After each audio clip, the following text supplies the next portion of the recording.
It was a quiet Sunday afternoon in Chicago when Sarah realized something had changed between her and Mark. The sunlight spilled across their kitchen table, bouncing off 2 untouched cups of coffee. Outside, the city hummed, but inside their apartment, the silence was heavy. Not the kind that comforts, but the kind that makes you feel alone, even when someone else is there. Mark sat at the counter, his eyes fixed on his phone, thumb scrolling in small automatic motions. Sarah looked at him for a long time before speaking. "You've been on that thing for an hour," she said softly. He didn't look up. "I'm just catching up on a few emails." She waited, then replied, "You said that 30 minutes ago." He sighed, set the phone down, and met her gaze. "I'm sorry. It's just work stuff. You know how it is." She nodded, but she didn't really. Something about that moment, his distracted eyes, the half-hearted apology, made her realize how far they'd drifted. Not long ago, mornings like this were filled with laughter, music, and lazy plans for the day. Now there was a strange quiet, filled only with the faint buzz of notifications and the hum of the refrigerator. It hadn't always been like this. When they met in 2016, it was through an app, one of those endless scrolls of faces and bios that promised connection, but rarely delivered. Sarah was 29, quick-witted and warm, with a laugh that seemed to pull people closer. Mark was 31, an engineer with steady hands and a gentle confidence that made people trust him instantly. Their first conversation was awkward and charming all at once. She teased him about his serious profile photo. He joked about her love for bad reality TV. Something clicked. Their first date was at a coffee shop on a rainy afternoon. She showed up 5 minutes early, nervous. He showed up with wet hair and a grin. They talked for 3 hours, not about work or politics, but about small human things. Why she loved thunderstorms, how he found peace fixing broken radios, what they both feared most about getting older. When they said goodbye, Sarah felt something she hadn't in years. Possibility. Over the next few months, they became inseparable. Their phones were the bridge between them, texting good mornings, sending voice notes, falling asleep on video calls. Technology made them feel close even when they were apart. Every vibration meant a thought, a joke, a little proof of love. 2 years later, Mark proposed. It was snowing that night. He took her to that same coffee shop, now decorated for Christmas, and when she walked in, the lights flickered softly across his face. She laughed before he even asked, saying yes through tears. Their wedding was small and beautiful, a lake, a breeze, the skyline behind them, family, friends, music, and laughter. Everyone recorded everything. Their vows were shared live on social media, the first dance uploaded before it even ended. #MarkandSarahForever read the caption under a photo of them kissing at sunset. For a while, forever felt simple. Their new apartment was modern, bright, filled with plants and the soft glow of screens. They joked that they were living in the future. Smart lights, smart TV, smart speaker, smart everything. They didn't notice that the smarter their home got, the less they talked. At first, the routines felt comforting. Mark would check his emails before bed. Sarah would scroll through Instagram while brushing her teeth. They'd sit on the couch together watching a show, but each with a phone in hand. It was togetherness, just quieter. Then came the silences, the kind that sit between words, the kind that stretch across dinners and long drives. Sarah began to notice small things. When she told a story, Mark would nod without really listening. When she laughed, he'd smile, but his eyes would flicker back to the glowing screen.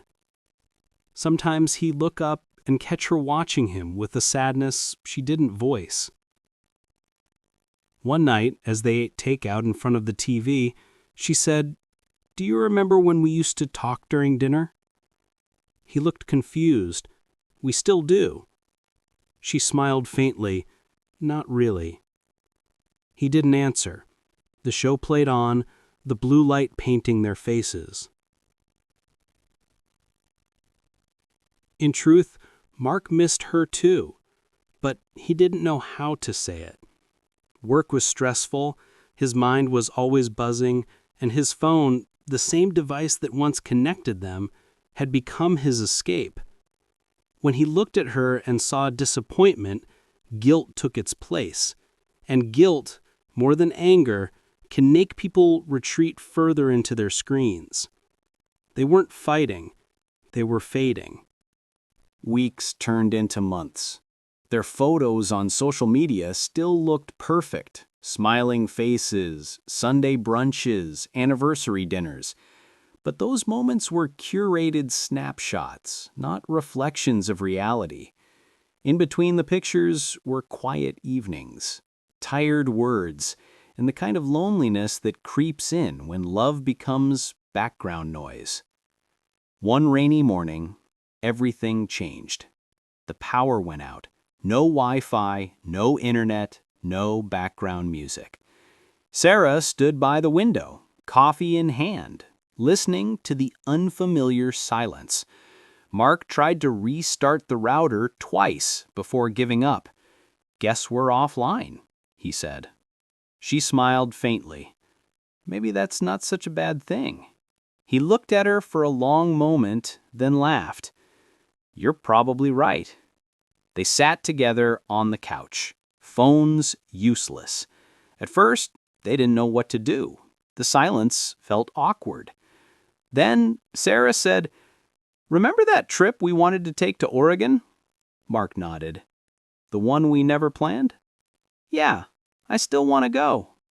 They talked for hours that day about the trip, their families, old memories, silly dreams. For the first time in months, they weren't distracted. They were present. Something shifted. That evening, when the lights came back on, Mark didn't reach for his phone. Instead, he looked at Sarah and said, "Maybe we should make this a thing. No phones during dinner, no screens before bed." She smiled. "You mean actually talk to each other?" He grinned. "Yeah, I think I remember how." They started small. No devices at the table, one tech-free morning each weekend. It wasn't easy. At first, they reached for their phones without thinking, like an unconscious reflex. But gradually, the silence became comfortable again. They filled it with laughter, stories, even simple things like reading out loud or cooking together. They began to remember what real connection felt like. Not instant, not convenient, but alive. Still, there were setbacks. Mark would occasionally slip, checking a work message during dinner. Sarah would scroll through social media when she was bored. But instead of arguing, they'd gently remind each other. It wasn't about perfection, it was about presence. Over time, their home changed. The screens were still there, but they no longer dominated. The apartment was filled again with conversation, music, and warmth. And somewhere between the offline mornings and quiet dinners, Sarah realized something. Love hadn't left them. It had just been waiting for them to look up. They took that trip to Oregon 6 months later. They didn't post much, just a few photos, no captions. Most of their favorite moments never made it online. The way the fog rolled across the hills, the way Mark looked at her during breakfast, the sound of their laughter echoing against the trees. When they came home, they kept the habit alive.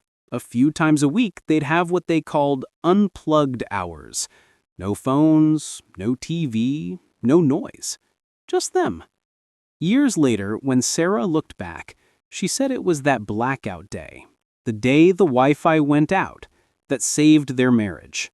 Not because it fixed everything, but because it reminded them what mattered most. Technology had given them love, but silence gave it back its meaning.